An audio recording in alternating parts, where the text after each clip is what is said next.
Selanjutnya, tadhammanat hadhihi suratu, surat ini mengandung atau memuat.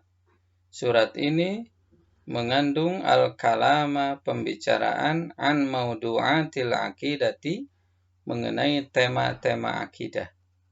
Wahya isbatu usulil aqidati, yaitu menetapkan prinsip-prinsip akidah.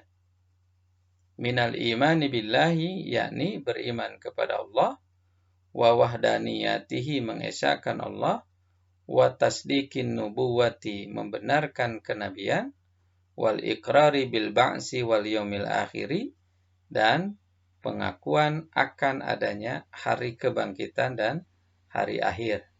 Nah, jadi ini penegasan yang tadi bahwa surat Luqman ini dilihat dari kandungannya adalah memuat tentang pembicaraan mengenai tema-tema pokok akidah. Apa tema pokok akidah? Yaitu isbatu usulil akidah, menetapkan prinsip-prinsip akidah, yakni iman kepada Allah, mengesahkan Allah, membenarkan kenabian, mengakui adanya hari kebangkitan dan hari akhir. Pabada'at bibayani mu'jizatin nabiyil khalidati. Pabada'at, mulailah surat ini. Jadi di awal surat ini, mulailah surat ini bibayani mu'jizatin nabiyil khalidah, dengan menjelaskan mukjizat Nabi yang kekal. Jadi sebagai awal dari surat ini, pembukanya adalah pembicaraan tentang mukjizat Nabi yang kekal, wahiyya al-Qur'anu, yaitu berbicara tentang Al-Quran, dusturul hidayatir rabbaniyati, sebagai pedoman petunjuk Tuhan. Wa mauqifun nasi minhu, dan sikap manusia terhadap Al-Quran. Nah, di awal-awal jadi berbicara tentang mukjizat Nabi yang kekal, yakni Al-Quran, serta berbicara tentang sikap manusia terhadap Al-Quran, di mana terbagi dua kelompok besar. Paparikul mu'minina, golongan orang-orang beriman, yusaddiquna, mereka membenarkan bikulli ma ja'a bihi, semua yang terdapat dalam Al-Quran. Jadi semua yang ada dalam Al-Quran oleh orang beriman dibenarkan, diterima dengan baik, diterima dengan yakin. Nggak ada bantahan dan nggak ada pengingkaran. Fayadfaruna bil jinan, sehingga mereka meraih keuntungan dengan mendapatkan surga. Itulah kelompok orang beriman. Wa parikul kafirina, dan kelompok orang-orang kafir. Orang kafir itu as-sakhirina, yang suka mengolok-olok, ya, yang suka mencemooh.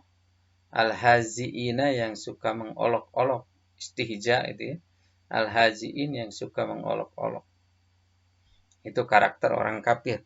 Suka mencemooh, suka memperolok-olok. Alladzina ya'riduna amma fihi minal ayati, ya, berpaling dari ayat-ayat yang terdapat di dalamnya. Jadi berpaling dan mengingkari ayat-ayat Al-Quran.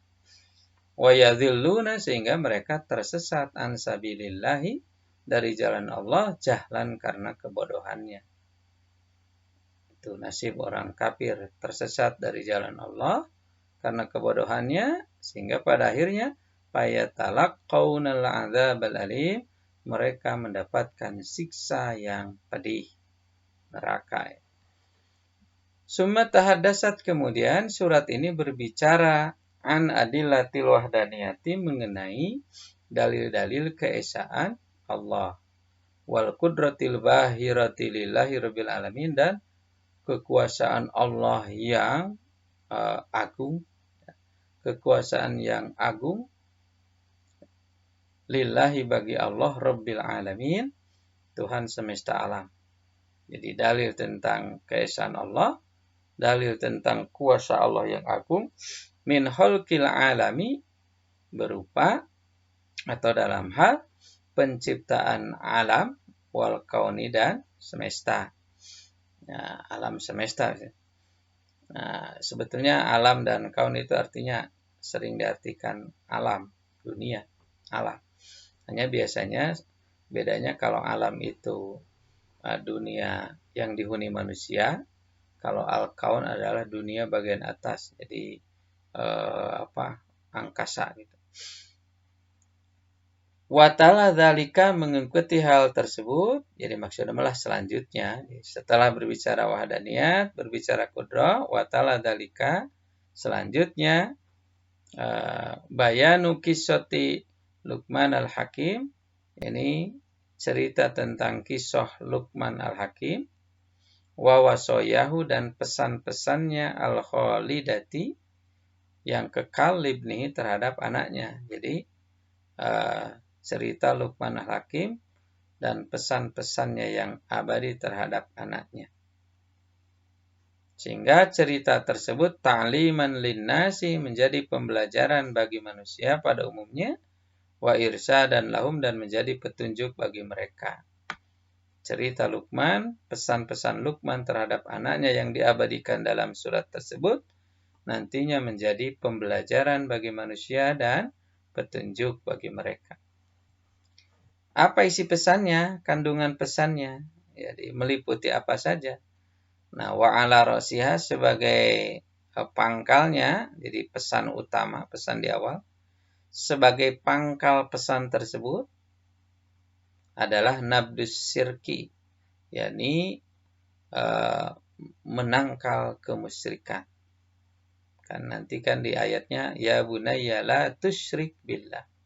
Jadi sebagai pangkalnya, pangkal dari pesan tersebut adalah menangkal kemusyrikan, wa birrul walidaini, berbuat baik kepada kedua orang tua, wa riqabatullahi, merasa diawasi oleh Allah, ala kulli saghiratin wa kabiratin, dalam setiap perbuatan atau setiap ucapan atau ya hal-hal sajalah ya. Segala hal ya, baik yang kecil maupun yang besar. Semua merasa diawasi oleh Allah. Wa iqamatus sholati, lalu menegakkan sholat, jadi pesan tentang menegakkan sholat. Wal amru bil ma'rufi, merintahkan kebaikan. Wan nahyu anil munkari, melarang kemunkaran. Wat tawadhu'u, tentang sikap tawadhu, rendah hati. Wajtinabul kibri, menjauhi sikap sombong. Wa ihfadus sauti, dan merendahkan suara. Nah, itu kira-kira isi pesan-pesan Luqman pada anaknya, sekitar itu. Sebagai pangkalnya di awal adalah tentang berbicara pesan mengenai kemusyrikan. Jadi harus betul-betul menangkal kemusyrikan. Kemudian berbuat baik kepada kedua orang tua, merasa diawasi dan dekat dengan Allah, gitu. Sehingga merasa diawasi oleh Allah dalam segala hal, baik yang besar maupun kecil, menegakkan sholat, memerintahkan kebaikan, melarang kemunkaran, sikap tawadu atau rendah hati, menjauhi kesombongan, dan merendahkan suara. Saya kira demikian.